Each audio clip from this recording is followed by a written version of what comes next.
Important thoughts. जो व्यक्ति छोटे कर्मों को ईमानदारी से करता है वहीं बड़े कामों को भी ईमानदारी से कर सकता है। जो कार्य जितनी श्रद्धा से किया जाएगा उतना ही श्रेष्ठ होगा। जो कर्म यज्ञ के लिए किए जाते हैं उनके अलावा हुए कर्मों से बंधन उत्पन्न हो जाते हैं। कर्म की समाप्ति ज्ञान में और ज्ञान का अर्थ पूर्ण समर्पण में है।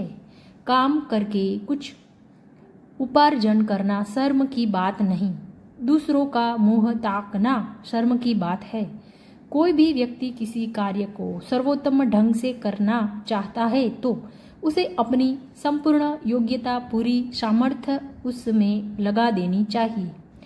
काम करने से पहले सोचना बुद्धिमानी, काम करते हुए सोचना सतर्कता और काम करने के बाद सोचना मूर्खता है। कर्म जीवन में आनंद देता है और दुखों को भूलने का साधन बनता है। कोई भी व्यक्ति उस कार्य को कर सकता है जिसे पहले कोई मनुष्य कर चुका है। जो सिर्फ काम की बात करते हैं वे अवश्य सफल होते हैं। कर्म दुखों का कारण होते हैं लेकिन इनके बिना सुख भी नहीं मिलता। कर्म के दर्पण में व्यक्तित्व का प्रतिबिंब झलकता है। कर्म करने पर ही तुम्हारा अधिकार है, फल में नहीं। तुम कर्म फल का कारण मत बनो और अपनी प्रवृत्ति कर्म करने में रखो।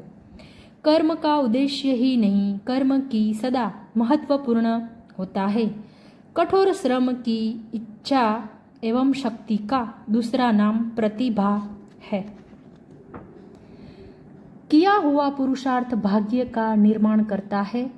साक्षात ईश्वर भी पुरुषार्थहीन व्यक्ति को कुछ देने के अधिकारी नहीं होते। कार्य आरंभ न करने से उद्देश्य सिद्ध नहीं होता, परंतु पुरुषार्थ करने से भी जिनके कार्य सिद्ध न हो वे भाग्य के मारे होते हैं। कर्म के द्वारा मौन रहते हुए चींटी से अच्छा उपदेश कोई दूसरा नहीं देता। कार्य यश से प्रेरित होकर नहीं करने चाहिए। कार्यों की सिद्धि मनोरथ से नहीं उद्यम से होती है। कर्म निर्णायक है सुख और दुख का। पाप कर्म से दुख, शुभ कर्म से सुख प्राप्त होता है और न किया हुआ कर्म कोई फल नहीं देता। किसी कार्य को आरंभ न करे यह ज्यादा अच्छा है उससे जो कार्य आरंभ करके छोड़ दिया जाए।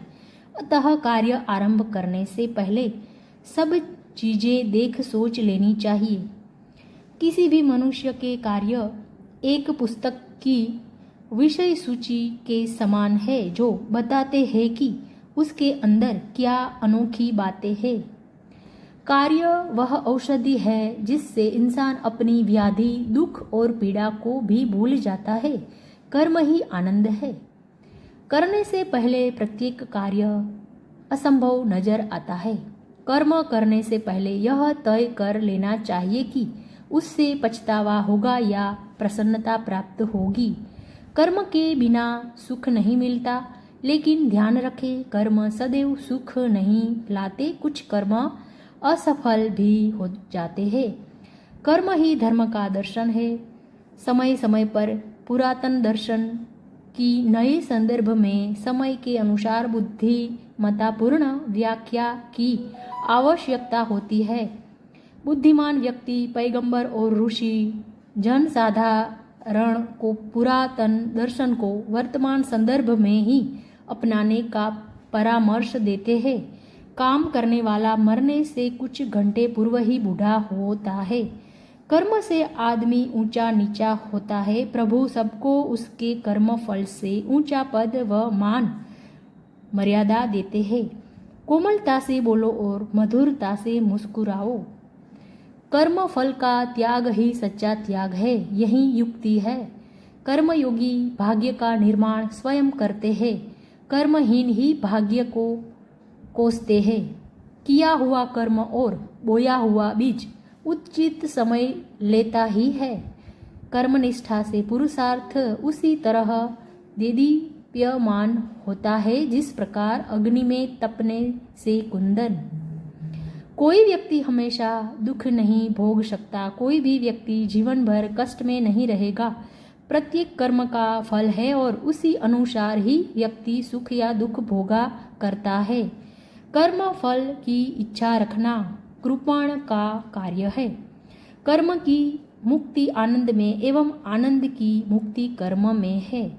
उत्तम पुरुषों की यह रीति है कि वे किसी भी कार्य को अधूरा नहीं छोड़ते। अच्छे कामों की सिद्धि में बड़ी देर लगती है, पर बुरे कामों की सिद्धि में यह बात नहीं होती। यह संसार में वही जीवित है जिसने यश एवं कीर्ति के कर्म किए। इस पृथ्वी पर साधन करने से सभी काम सफल होते हैं। आत्मा जिस कार्य को करने में सहमत न हो, उस कार्य को करने में शीघ्रता न करो। अधूरा काम और अपराजित शत्रु दोनों ही बिना बुझी चिंगारी के समान है। अपने कर्तव्य में प्रयत्नशील रहना और चुप रहना बदनामी से बचने का सबसे अच्छा तरीका है। अपने उचित कर्म में लगे रहने से ही मानव को सिद्धि प्राप्त होती है। अच्छे कार्य जो छिप कर किए जाते हैं सबसे अधिक आदर के पात्र है।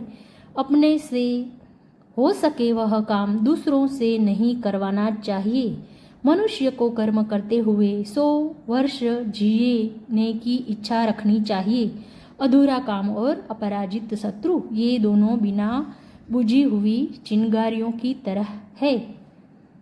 धन्यवाद।